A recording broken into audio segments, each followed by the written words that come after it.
নীলফামারীতে তিস্তা সেচ প্রকল্পের বাঁধ ভেঙে প্লাবিত বিস্তীর্ণ এলাকা। এতে তলিয়ে গেছে সদরের সিন্দই এলাকার প্রায় 500 বিঘা জমির আলু ও সরিষা ফসল। ক্ষতিগ্রস্তদের অভিযোগ, পানি উন্নয়ন বোর্ডের সাথে বারবার যোগাযোগ করেও মেলেনি সাড়া। হঠাৎ করেই সেচ ক্যানেলের অতিরিক্ত পানি ছেড়ে দেয় পানি উন্নয়ন বোর্ড। প্রবল চাপে সিন্দই এলাকার বাঁধের প্রায় 30 মিটার অংশ ভেঙে হু হু করে পানি ঢুকতে শুরু করে লোকালয় ও ফসলি জমিতে। মুহূর্তেই তলিয়ে যায় কৃষকের ফসলি জমি। বিঘার পর বিঘা জমির সরিষা, পরিপক্ক আলু এখন পানির নিচে। স্থানীয়দের অভিযোগ, বাঁধে ফাটল ধরে ধসে পড়ার লক্ষণ দেখা দিলে বিষয়টি তাৎক্ষণিক পানি উন্নয়ন বোর্ডকে জানানো হয়, কিন্তু কোনো কার্যকর পদক্ষেপ নেয়নি কর্তৃপক্ষ।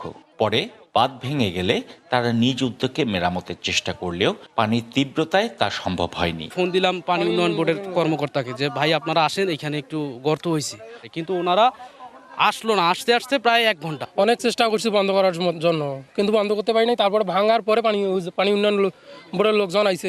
ক্ষতিগ্রস্তরা বলছেন, পানি উন্নয়ন বোর্ডের অব্যবস্থাপনাতেই এমন বিপর্যয়। ব্যাপক ক্ষয়ক্ষতিতে দিশেহারা সদর উপজেলার কয়েকশো কৃষক। 80 টাকা করে বীজ কিনছি, সেই ধ্বংস আমার করে দিলে গরিব মানুষের খেত আবাদ করি গেও আবাদ আমার। শিয়া বাটার ও ভিটামিনে সমৃদ্ধ লিলি বিউটি সোপ, তারুণ্যময় উজ্জ্বল ত্বকের জন্য।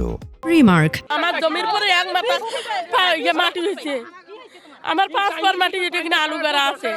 অসময়ে ক্যানেলের পানি বেশি থাকার কথা স্বীকার করে পানি উন্নয়ন বোর্ড বলছে, দ্রুত জিও ব্যাগ দিয়ে পানির প্রবাহ বন্ধের পদক্ষেপ নেওয়া হচ্ছে। আমরা অলরেডি 1500 জিও ব্যাগ আনতেছি এবং আমরা বালু ভর্তি করে, প্রথমে যেহেতু এটা অলরেডি নিচ থেকে এটা আসলে ব্রিজ হয়ে গেছে, আমরা এটা ফিল আপ করে দ্রুত এটা বন্ধ করব, যাতে পানি চলাচলটা বন্ধ করা হয়। বাঁধ মেরামতে প্রশাসনের দ্রুত কার্যকর পদক্ষেপ দেখতে চান নীলফামারী ক্ষতিগ্রস্ত কৃষক।